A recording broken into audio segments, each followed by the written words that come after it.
Genèse 25. Abraham prit encore une femme, nommée Kétura. Elle lui enfanta Zimran, Jokshan, Médan, Madian, Jishbak et Shuach. Jokshan engendra Séba et Dedan. Les fils de Dedan furent les Ascurim, les Letushim et les Lemim. Les fils de Madian furent Epha, Éphé, Enoch, Abida et Elda. Ce sont là tous les fils de Kétura. Abraham donna tous ses biens à Isaac.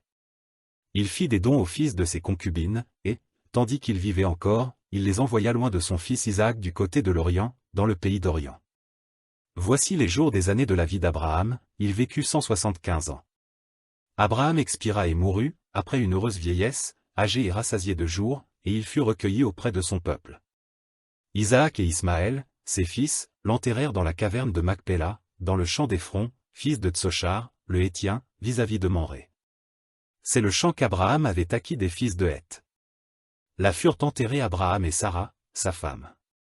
Après la mort d'Abraham, Dieu bénit Isaac, son fils.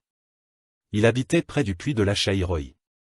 Voici la postérité d'Ismaël, fils d'Abraham, qu'Agar, l'Égyptienne, servante de Sarah, avait enfanté à Abraham. Voici les noms des fils d'Ismaël, par leurs noms, selon leur génération, Nebajot, premier-né d'Ismaël, Kédar, Adbil, Mipsam, Mishma, Duma, Massa, Hadad, Théma, Jetur, Naphish et Kedma. Ce sont là les fils d'Ismaël, ce sont là leurs noms, selon leurs parcs et leurs enclos. Ils furent les 12 chefs de leur peuple. Et voici les années de la vie d'Ismaël, 137 ans. Il expira et mourut, et il fut recueilli auprès de son peuple. Ses fils habitèrent depuis Havila jusqu'à Shur, qui est en face de l'Égypte, en allant vers la Syrie. Il s'établit en présence de tous ses frères. Voici la postérité d'Isaac, fils d'Abraham. Abraham engendra Isaac. Isaac était âgé de 40 ans, quand il prit pour femme Rebecca, fille de Bethuel, l'Araméen, de Padan-Aram, et sœur de Laban, l'Araméen.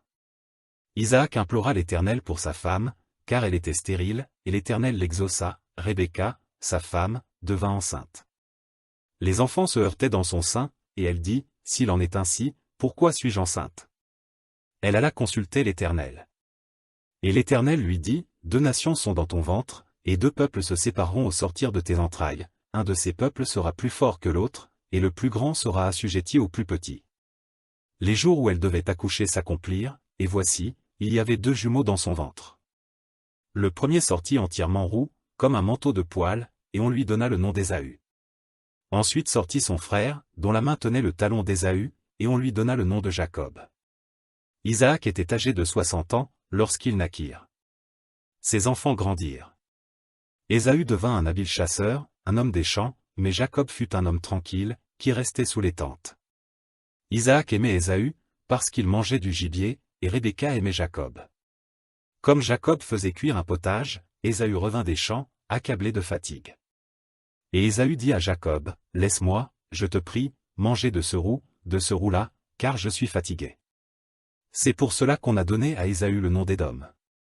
Jacob dit, « Vends-moi aujourd'hui ton droit d'aînesse. » Ésaü répondit, « Voici, je m'en vais mourir, à quoi me sert ce droit d'aînesse ?» Et Jacob dit, « Jure-le-moi d'abord. » Il le lui jura, et il vendit son droit d'aînesse à Jacob.